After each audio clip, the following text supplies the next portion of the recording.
జై తెలంగాణ. మీకు తెలుసు కదా, మెదక్ నా అత్తగారు ఊరు. రామాయంపేట మళ్ళీ ఆయన మెదకోలు ఫీల్ అయ్యారు. రామాయంపేట మా అత్తగారు ఊరు, పద్మక్కదేమో మా దగ్గర వాళ్ళ అమ్మగారు ఊరు.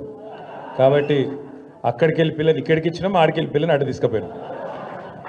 పేరున వేదికపై ఆసీనులైన పెద్దలు, మరి ఈరోజు ఈ కార్యక్రమానికి అధ్యక్షత వహిస్తున్న మా మెదక్ జిల్లా పార్టీ అధ్యక్షురాలు సోదరి శ్రీమతి పద్మా దేవేందర్ రెడ్డి గారు, గౌరవనీయులు పెద్దలు, మెదక్ జిల్లాలోనే కాదు రాష్ట్రంలోని ఏ మారుమూల ప్రాంతంలో ఏ సమస్య ఉన్నా అందరికంటే ముందు స్పందిస్తూ అందరికీ అండగా ఉండే గౌరవనీయులు పెద్దలు మాజీ మంత్రివర్యులు శ్రీ హరీష్ రావు గారు, గౌరవ పెద్దలు మాజీ శాసన మండలి సభ్యులు అన్న సేరి సుభాష్ రెడ్డి గారు, గౌరవ మాజీ శాసనసభ్యులు పట్లొల్ల శశిధర్ రెడ్డి గారు, గౌరవనీయులు సోదరులు, గతంలో మెదక్ డిసిసి ప్రెసిడెంట్గా పనిచేస్తూ ఆనాడు ఎన్నికల సమయంలో మన పార్టీ గెలుపును కాంక్షించి మనతో పాటు కలిసి వచ్చిన సోదరులు శ్రీ కంటారెడ్డి తిరుపతి రెడ్డి గారు, పెద్దలు గౌరవనీయులు కేసీఆర్ గారు అక్కడ శాసనసభ్యుడిగా ఉన్నప్పటి నుంచి మా అందరికీ చిన్నప్పటి నుంచి జగపతి అంకుల్ అని పిలుచుకునే అలవాటు మా బట్టి జగపతి గారు, అదేవిధంగా మా తమ్ముడు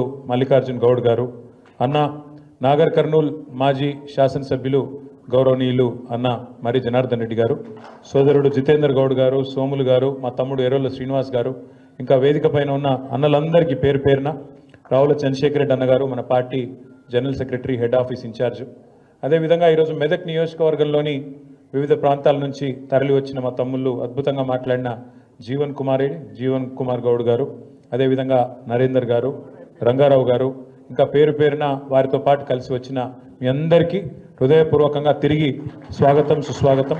పత్రికా మిత్రులకు కూడా హృదయపూర్వకంగా నమస్కారం. హరీష్ రావు గారు మాట్లాడుతూ 2 మాటలు చెప్పారు. ఒకటి, సిద్దిపేట ఒకప్పుడు సిద్దిపేట అంటే పందులు గుర్తొచ్చేది, మెదక్ అంటే గాడిదలు గుర్తొచ్చేది, కానీ ఇప్పుడు సిద్దిపేటలో పందులు మాయమైనాయి అన్నారు. మెదక్లో కూడా గాడిదలు దాదాపు పోయినాయి, కొన్ని ఉన్నాయి ఇంకా. అవేందనే చెప్పగాని ఉన్నాయి కొన్ని, వాటి సంగతి మీరు చూసుకోండి. ఇక ఎక్కువ చెప్పగాని వాటి సంగతి ఇవాళ మీరు వచ్చుడుతోని తప్పకుండా ఇక అవి ఎన్నున్నాయో గన్ని లెక్క పెట్టుకొని సందర్భం వచ్చినప్పుడు చూసుకోండి. 2ఏనా? అయితే హరీష్ రావు గారు ఇంకొక మాట కూడా చెప్పారు. రేవంత్ రెడ్డి గారు అదేదో 10% 15% కటింగ్ పెడతా, తల్లిదండ్రులను చూసుకోకపోతే అంటుండు, కోత పెడతా అంటుండు. మరి రేవంత్ రెడ్డికి ఏం కోత పెట్టాలన్నారు? రేవంత్ రెడ్డికి కోతలు సరిపోవు, కర్రు కాల్సి వాత పెట్టేటట్టు మీరు అందరూ ప్లాన్ చేసుకోవాలి. ఎందుకంటే ఇంతకంటే లేకి ముఖ్యమంత్రి ఇక్కడ మస్తు మందిని చూసినాం. మనం కూడా ఎన్టీ రామారావు గారిని చూసినాం, చంద్రబాబు నాయుడు గారిని చూసినాం, రాజశేఖర రెడ్డి గారిని చూసినాం, రోషయ్య గారిని చూసినాం, కేసీఆర్ గారిని చూసినాం. ముఖ్యమంత్రి అంటే ఇక మధ్యలో కిరణ్ కుమార్ రెడ్డి ఉండే కానీ లెక్కలో లేడు ఆయన కదా, ఆయన ఆఖరి కిరణం కాబట్టి లెక్క పెడతలేము. ఇక ఇంతమందిని చూసినాక మంచోళ్ళను ఈయనను చూస్తే వీళ్ళు ఎట్లా అనిపిస్తుందంటే, ఇక నాకు ఎట్లా అనిపిస్తుంది కానీ ఊళ్ళో ఎవరి ముంగట నన్ను గొట్టం పెడితే చాలు, ఒక తిట్లు కాదు, తెలుగు భాషల గిన్ని తిట్లుంటాయని కూడా తెలియదు, గన్ని తిట్లు తిడుతుండ్రు. నిజంగా చెప్తున్నా, ఇంకొకడు ఎవడన్నా రేషమునోడైతే ఈ పాటికి ఒక బకెట్లో నీళ్ళు తోడుకొని ఆయన దుంకి చచ్చిపోతుండే. రేవంత్ రెడ్డి కాబట్టి నడిచిపోతుంది. సిగ్గు ఇజ్జతు మానం ఏం లేవు. అరే నోరా మోరే అది. ఎలక్షన్ల ముందు ఏం చెప్పిండే ఆయన? మీ ఉరుకుర్రి 2 లక్షల రుణం తెచ్చుకోండి, నేను చెప్తానే ఉన్నా, వస్తూనే ఉన్నా, 9వ తారీఖు సంతకం అన్నాడు. మళ్ళీ ఇప్పటి వరకు 50,000 కోట్ల రుణమాఫీ అని ఇప్పటిదాకా రైతుల ఖాతాల్లో 12-13 వేల కోట్లు కూడా దాటలే వేసింది. కానీ అయిపోయిందని చెప్పి ఇలా ఉదరగొట్టే ఉపన్యాసాలు. రైతు బంధు కేసీఆర్ బిచ్చమేసినట్టు 10,000 ఇస్తుండు, నేను 15,000 ఇస్తా, నేను నన్ను ఓటేయండి గుద్దుండ్రి అన్నాడు. కేసీఆర్ 2 పంటలకు ఇస్తుండే, నేను 3 పంటలకు ఇస్తా అన్నాడు. వేసిండా రైతు బంధు? వస్తుందా? ఇలా సిగ్గు లేకుండా 2 సార్లు ఎగ్గొట్టి మొన్న అది కూడా మళ్ళీ అరకొరగానే వేసి 15,000 అని చెప్పి 12,000 ఇచ్చి దానికోసమట సంబరాలు చేసుకోండి, ఇక మొత్తం దేశమంతా ఉరికి సంబరాలు చేసుకోండి అని చెప్పి రైతు వేదికల కాడ సంబరాలు చేసుకోమని చెప్తా ఉన్నాడు. దాంతోపాటు ఎన్ని మాటలు! అత్తకు 4,000 ఇస్తా, అత్తకు 4,000, కోడలకు 2,500 వచ్చినాయి. అత్తకు 4,000, కోడలకు 2,500. ఇక సిగ్గు లేకుండా ఇంకా మాట్లాడతాడు రేవంత్ రెడ్డి. ఈసారి 100 గెలుస్తాడట, 100. అందుకే నేను చెప్పిన 100 నీ బొందనా అని చెప్పిన. నేను నిజంగా కూడా ఇప్పుడు మరి ఆయనకు నాకు ఇట్లా మాట్లాడేది ఇష్టం ఉండదు నిజానికి, కానీ ఆయనకు ఆయన భాషనే అర్థమవుతుంది. ఎవడన్నా ముఖ్యమంత్రి ప్రపంచంలో, మొత్తం ప్రపంచంలో ఎక్కడన్నా ఏం చేస్తారు ఆయన కోసుక తింటారా అంటాడు ఎవడన్నా? అంటాడా అసలు ఎవడన్నా పుత్తున్నాడు? ఎవడన్నా ముఖ్యమంత్రి ఢిల్లీకి పోతానని దొంగను చూసినట్టు చూస్తున్నారు, చెప్పులు ఎత్తుకపోతాడేమో అని చెప్పి అపాయింట్మెంట్ ఇస్తలేరని చెప్పినోడు ఎవడు ఉన్నాడు ఇదివరకు? అందుకే నేను అన్నా, ఉత్తగానే అంటలేను, ఉత్తగానే ఆయన తిట్టాలనే నోటి తీటతో అంటలేను.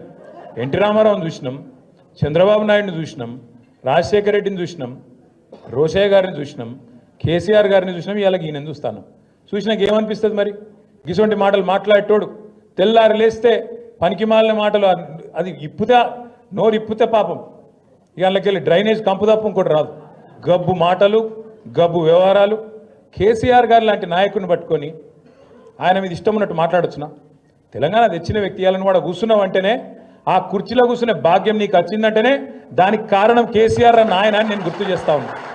కేసీఆరే లేకపోతే, టీఆర్ఎస్ఏ లేకపోతే, గులాబీ జెండానే ఎగరకపోతే తెలంగాణ వస్తుండేనా? అది తెలియదా రేవంత్ రెడ్డికి?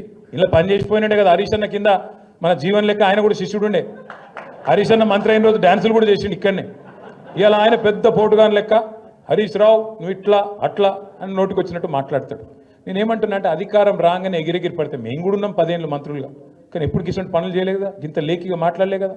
ఇంత దిక్కుమాలిన అడ్డమైన కేసులు పెట్టించుడు, కార్యకర్తలను కొట్టించుడు, ప్రతిపక్షం అంటేనే పోస్టు పెడితే పోలీసోడు ఫోన్ చేసుడు. మన నర్సింగ్ అని మన పిల్లగాడు ఏడునవు అగో నర్సింగ్ ఒక్క పోస్టు పెడితే ఆ పిల్లగాన్ని పోలీసులు తీసుకుపోయి పొట్టు కొట్టింది. అంటే గింత అరాచకమా? ఇందిరమ్మ రాజ్యం అంటే గిదేనా? ఇందిరమ్మ రాజ్యం అంటే కేసులు పెట్టుడు, రోకల్ బండలు ఎక్కించుడు, ఇష్టం ఉన్నట్టు కొట్టుడు, ఇష్టం ఉన్నట్టు గుద్దుడు, భావ ప్రకటన స్వేచ్ఛ లేకుండా ఒక ముఖ్యమంత్రిని పొగడాలి తప్ప ఇంకేం చేయొద్దు. ఇదేనా పద్ధతి? పొగుడతారు ముఖ్యమంత్రిని. ఎప్పుడు పొగుడతారు? నువ్వు ఇచ్చిన హామీలు నెరవేరిస్తే, నువ్వు తెలంగాణ మీద కక్ష చూపెట్టకుండా, తెలంగాణను ప్రతిరోజు అవమానించకుండా, కేసీఆర్ గారి కంటే తెలంగాణకు నువ్వు ఎక్కువ చేస్తే తప్పకుండా నీకు కూడా 4 మంచి మాటలు చెప్తారు. లేకపోతే బరాబర్ మాట్లాడతారు. తెలంగాణ సమాజంలోనే, తెలంగాణ రక్తంలోనే తిరుగుబాటు తత్వం ఉంటుంది. ఇలా 3.5 సంవత్సరాలు ముంగట పెట్టుకొని అధికార పార్టీని చీగొట్టి మళ్ళీ తిరిగి ప్రతిపక్ష పార్టీలకు రావడం అంటే మామూలు మాటలు కాదు. అందుకే తమ్ముడు జీవన్ని కానీ, అదేవిధంగా నరేందర్ గారిని కానీ, రంగారావు గారిని కానీ, ఇంకా మిగతా మిత్రులందరినీ కూడా హృదయపూర్వకంగా మీకు స్వాగతం చెబుతూ, మరి మీకు అండగా ఇటు పద్మ గారు, అటు సుభాష్ రెడ్డి గారు, శశిధర్ రెడ్డి గారు, తిరుపతి రెడ్డి గారు, అందరికీ మించి హరీష్ రావు గారు మీకు అండగా ఎప్పటికీ ఉంటారు. కాబట్టి నాకైతే ఏ అనుమానం లేదు, పూర్వ మెదక్ జిల్లాలో 10 నియోజకవర్గాలతో పాటు, పార్లమెంటుతో పాటు రేపు 3 జిల్లా పరిషత్తులు కూడా ఖచ్చితంగా మీరు గెలుస్తారన్న విశ్వాసం నాకు కూడా ఉంది, కేసీఆర్ గారికి కూడా బలంగా ఉంది. మీకు అన్ని రకాలుగా అండగా ఉంటూ ఎప్పటికప్పుడు హరీష్ రావు గారి నాయకత్వంలో బ్రహ్మాండంగా మళ్ళీ తిరిగి జిల్లాలో మన ప్రభుత్వం ఏర్పడే విధంగా కేసీఆర్ గారు తిరిగి ముఖ్యమంత్రిగా పట్టపగ్గాలు చేపట్టే విధంగా మనందరం కూడా నిరంతరం కష్టపడదామని చెప్పి మీకు మళ్ళొక్కసారి హృదయపూర్వకంగా విజ్ఞప్తి చేసుకుంటూ, పేరు పేరున ఈరోజు ఇంత పెద్ద ఎత్తున భవన్కి వచ్చిన మీ అందరికీ కూడా హృదయపూర్వకంగా నమస్కారాలు. జై తెలంగాణ.